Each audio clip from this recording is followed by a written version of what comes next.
नमस्कार बंधु मैंने आज भिडियो को कार्यक्रम को आपण मानक स्वागत। आज कार्यक्रमटी तुला राशि व्यक्तिशेष मान बहुत गुरुत्वपूर्ण अटे। से जदि आपणकर तुला राशि होता है तेबे भिडियोटी को स्किप न करी शेष पर्यंत निश्चित देखंतु, कारण आज यही वर्ष 2025 रे आपणक समस्त दुख कष्ट एवं समस्यार अंत होबाकु जाउची। आपणक जीवन रे सूर्य एक उदय होबाकु जाउची। तो बंधु माने 12 गोटी राशि मध्यरु तुला राशि गोटे एपरी राशि हुए जे कि 2025 रे प्रत्येक ग्रह भल स्थिति रे चलन करने को जाउछंती। एही वर्ष 2025 रे जो प्रमुख ग्रह मानकर राशि परिवर्तन होबाकु जाउची, जेमिति कि देवगुरु बृहस्पति, शनिदेव, राहु एवं केतु समस्त ग्रह भल स्थिति रे ही गोचर करने को जाउछंती। तो ये प्रमुख ग्रह मानक राशि परिवर्तन आपणक जीवन रे किभरी परिवर्तन आनिबो, आपणक जीवन रे एही वर्ष 2025 रे केउ सबु बड़ परिवर्तन हबो, से विषय रे आमे आज ए वीडियो रे विस्तार रूप रे आज आलोचना करिबा। तो बंधु माने आसंतु आरंभ करिबा आज एही कार्यक्रम को, जहा कि जन्म राशि एवं चंद्र राशि उपरे आधारित अटे। तो राशि चक्र 12 गोटी राशि मध्यरु सप्तम राशि होउची तुला राशि। तो बंधु माने वर्षर आरंभ आपणकर द्वितीय भाव में विराजमान रहिबे बुध, तृतीय भाव में विराजमान रहिबे सूर्य एवं पंचम भाव में विराजमान रहिबे शनि एवं शुक्र, षष्ठ भाव में विराजमान रहिबे केतु एवं अष्टम भाव में विराजमान रहिबे देवगुरु बृहस्पति एवं आपणकर द्वादश भाव में विराजमान रहिबे राहु। एवं सर्वप्रथमे आसंतु जानिनेबा आपणकर बृहस्पतिंकर राशि परिवर्तन द्वारा आपणको केउ सबु शुभ फल प्राप्ति हेबो, आपणको जीवन रे केउ सबु बड़ बड़ परिवर्तन होबाकु आसीबो। तो वर्तमान बृहस्पति आपणकर अष्टम भाव में अछंती, जे कि 15 मे 2025 पर्यंत आपणकर अष्टम भाव में ही रहिबे एवं 15 मे 2025 को गुरु निजर राशि परिवर्तन करिवे एवं आपणक नवम भाव को ही चलन करिवे। तो संपूर्ण एक वर्ष पर्यंत गृह आपणकर नवम भाव में ही रहिबे। दीर्घ 12 वर्ष पर गुरु आपणकर नवम भाव को चलन करिवे, कारण गुरु प्रत्येक राशि रे एक वर्ष पर्यंत रही थांती। मेन पॉइंट होची कि 15 मे 2025 पर्यंत जे पर्यंत गुरु आपणकर अष्टम भाव को रहउचंती, तो से पर्यंत आपणको निजर स्वास्थ्य प्रति ध्यान दबार अछि, कारण आपणकर अष्टम भावटी कुंडली रे शुभ बोली माना जाय न थाए। कुंडली रे षष्ठ, अष्टम एवं द्वादश भाव को रोगर भाव बोली माना जाय थाए। जेहेतु गुरु आपणकर अष्टम भाव में अछंती, तो लिभर डाइजेशन एई सब प्रति आपणको ध्यान दबार अछि। स्टमक रिलेटेड मध्य देखा दे पारे, आपणको आपणकर मोटापण बढ़ी जिवार समस्या मध्य देखा देबो। तो मे 15 पर्यंत आपणको निजर स्वास्थ्य प्रति टिके ध्यान दबार अछि, खाद्य प्रयोग मध्य नियंत्रण रखिबार अछि। ए सहित आपण जेते बेले भी कोनोसी कार्य करबा को माने चाहूथिबे, आपणक जीवन रे घटुथिबे से सब किछि ना किछि बाधा विघ्न आसुथबो, जा फल रे आपणको जेउ सब कार्य निजर हबार थिबो सेही कार्य रे 10-12 दिन पर ही लागि जिवो।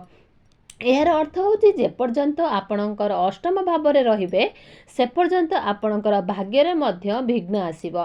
मात्र जेतेबेले भाग्य जेतेबेले कारक ग्रह बृहस्पति आपणकर भाग्य स्थान को चलन करिवे, तो आपणकर समस्त अटकी रहिथिबा कार्य पुनर्बार चलिबाकू लागिबो, सूर्यर रापरे मध्य समाप्त हेबो। ए सहित भाग्य सह संबंधित करुवा जेकोसी कार्य आपण को सफलता मिलिबो। आपण जदि कोनोसी इन्वेस्टमेंट करबा को चाहुचंती, कोनोसी बड़ जिनिसर किना बिक्री करबा को चाहुचंती, तो आपण कोनोसी मीटिंग किंबा डील रहिछि से सब बड़ डिसीजन नबा को चाहुचंती, तो बड़ कार्य करबा को आपण जदि चाहुचंती से प्रत्येक कार्य रे आपण को सफलता मिलिबो एवं से सब कार्य रे आपण को लाभ ही प्राप्ति हेबो। तो गुरु जो आपणकर शुभ स्थान रे ही विराजमान करिवे, एहा सहित गुरुंकर दृष्टि मध्य आपणकर शुभ स्थान को ऊपर ही पड़िबो, कारण गुरु आपणकर नवम भाव रही आपणकर प्रथम भाव, तृतीय भाव एवं पंचम भाव को ही दृष्टि देबे।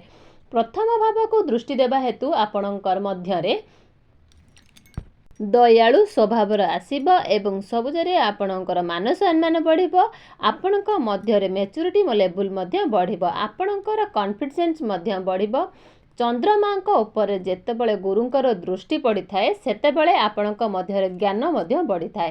ଗୁରୁଙ୍କର ଦୃଷ୍ଟି ଆପଣଙ୍କର ଦୃଷ୍ଟି ପଡ଼ିବା ଦ୍ୱାରା ଆପଣଙ୍କୁ ଛୋଟ ଛୋଟ ଜାଗାକୁ ମଧ୍ୟ ଗ୍ରହଣ କରି ଜାଗାକୁ ଭ୍ରମଣ କରିପାରନ୍ତି, ଧାର୍ମିକ ସ୍ଥାନକୁ ବି ଯାଇପାରନ୍ତି। ସାହାଯ୍ୟ କଲା ପରେ ଆପଣଙ୍କ ମଧ୍ୟ କିଛି ନା କିଛି କରିପାରିବେ। ଅନଲାଇନ୍ ହେଉ, ଡିଜିଟାଲ ହେଉ, କିଛି ନା କିଛି ହେଉ, ଆପଣଙ୍କୁ ସେଥିରେ ଅଧିକ ସଫଳତା ପ୍ରାପ୍ତି ମିଳିବ। ଗୁରୁଙ୍କର ଦୃଷ୍ଟି ଆପଣଙ୍କର ପଞ୍ଚମ ଭାବରେ ପଡ଼ିବା ଫଳରେ ଏହା ଆପଣଙ୍କର ସନ୍ତାନ ଭାବକୁ ମଧ୍ୟ ମଜବୁତ ବନାଇବ। ଅର୍ଥାତ୍ ତୁଳା ରାଶିର ବ୍ୟକ୍ତିବିଶେଷ ମାନେ ଯେଉଁମାନେ ସନ୍ତାନର କାମନା କରୁଥିଲେ, ତ ଗୁରୁଙ୍କର ଚଳନ ପରେ ଆପଣଙ୍କୁ ସନ୍ତାନ ପ୍ରାପ୍ତି ହେବାର ଯୋଗ ବନୁଅଛି। ଏହା ସହିତ ଆପଣଙ୍କର ଶିକ୍ଷା କ୍ଷେତ୍ର ପାଇଁ ମଧ୍ୟ ଶୁଭ ଫଳ ପ୍ରଦାନ କରିବ। ତୁଳା ରାଶିର ଯେଉଁମାନେ ବିଦ୍ୟାର୍ଥୀ ଅଛନ୍ତି, ସେମାନେ ପାଠପଢ଼ାକୁ ନେଇକି କୌଣସି ବି ଆପଣ ଡିସିସନ୍ ନେବା ପାଇଁ ଚାହୁଁଛନ୍ତି, ତ ଆପଣଙ୍କୁ କୌଣସି ଜାଗାରେ ଆଡ଼ମିସନ୍ ନେବାକୁ ଚାହୁଁଛନ୍ତି କିମ୍ବା ଫର୍ମ ଫିଲ୍ଅପ୍ କରିବାକୁ ଚାହୁଁଛନ୍ତି କିମ୍ବା ପାଠପଢ଼ାକୁ ନେଇ ଯାହା ବି କିଛି ବଡ଼ ଡିସିସନ୍ ନେବାକୁ ଚାହୁଁଛନ୍ତି, ତ ଗୁରୁଙ୍କର ରାଶି ପରିବର୍ତ୍ତନ ପରେ ଅର୍ଥାତ୍ 15 ମେ 2025 ପରେ ଆପଣଙ୍କ ପାଇଁ ଶୁଭ ସମୟ ଆରମ୍ଭ ହୋଇଯିବ। ସେତେବେଳେ ଆପଣଙ୍କର ଶୁଭ ସମୟ ଆରମ୍ଭ ହୋଇଯିବ, ଆପଣଙ୍କ ଶୁଭ ଅନୁକୂଳ ଯଦି ଏହିସବୁ 15 ମେ 2025 ପରେ କରନ୍ତି, ତ ସେଥିରେ ଆପଣଙ୍କୁ ଅଧିକ ଶୁଭ ଫଳ ମିଳିବ। ଏବେ ଆସନ୍ତୁ ଜାଣିବା ଆପଣଙ୍କର ରାହୁ କେତୁ ନିଜର ରାଶି ପରିବର୍ତ୍ତନ କରିବା ପରେ ଆପଣଙ୍କ ଜୀବନରେ ଏହାର କିଭଳି ପ୍ରଭାବ ପକାଇବ, ଆପଣଙ୍କ ଜୀବନରେ କେଉଁ ସବୁ ପରିବର୍ତ୍ତନ ଆସିବ। ତ ବର୍ତ୍ତମାନ ଆପଣଙ୍କର ରାହୁ ଷଷ୍ଠ ଭାବରେ ଅଛନ୍ତି। ରାହୁ ଆପଣଙ୍କର 18 ମେ 2025କୁ ପଞ୍ଚମ ଭାବକୁ ହିଁ ଚଳନ କରିବେ। ରାହୁ ଷଷ୍ଠ ଭାବରେ ଅଧିକ ଶୁଭ ଫଳ ପ୍ରଦାନ କରିଥାନ୍ତି। ଷଷ୍ଠ ଭାବରେ ରାହୁ ଆପଣଙ୍କର ଚାଲାକ ଏବଂ ଚତୁର ବନାଇବେ। ତ ରାହୁ ଗୋଟିଏ ରାଶିରେ 1.5 ବର୍ଷ ପର୍ଯ୍ୟନ୍ତ ରହିଥାନ୍ତି। ସମ୍ପୂର୍ଣ୍ଣ 1 ବର୍ଷ ପର୍ଯ୍ୟନ୍ତ ଘରକୁ ଫେରିଲେ ଦେଖିବେ ଯେ ଆପଣଙ୍କୁ ନିଶ୍ଚିତ ଭାବରେ ଆପଣ ଏଇ ଯଦି 1 ବର୍ଷ ମଧ୍ୟରେ କୌଣସି କମ୍ପିଟିସନରେ ପାର୍ଟିସିପେଟ୍ କରିବାକୁ ଚାହୁଁଛନ୍ତି, ସେଥିରେ ଆପଣଙ୍କୁ ଜୟଯୁକ୍ତ କରାଇବେ। ଏହା ମଧ୍ୟରେ ଆପଣଙ୍କୁ ବହୁତ କିଛି ନୂଆ ନୂଆ ଜିନିଷ ମଧ୍ୟ ଶିଖିବାକୁ ପଡ଼ିବ ଏବଂ 18 ମେ 2025 ପର୍ଯ୍ୟନ୍ତ ଆପଣଙ୍କ ସହିତ ଏସବୁ ଘଟଣା ଘଟିବ। ରାହୁ ଆପଣଙ୍କର ଷଷ୍ଠ ଭାବରେ ଆପଣଙ୍କୁ ଶୁଭ ଫଳ ପ୍ରଦାନ କରିବେ। ନିଜର ସ୍ୱାସ୍ଥ୍ୟ ପ୍ରତି ଆପଣ ବିଶେଷ ଧ୍ୟାନ ଦେବାର ଅଛି।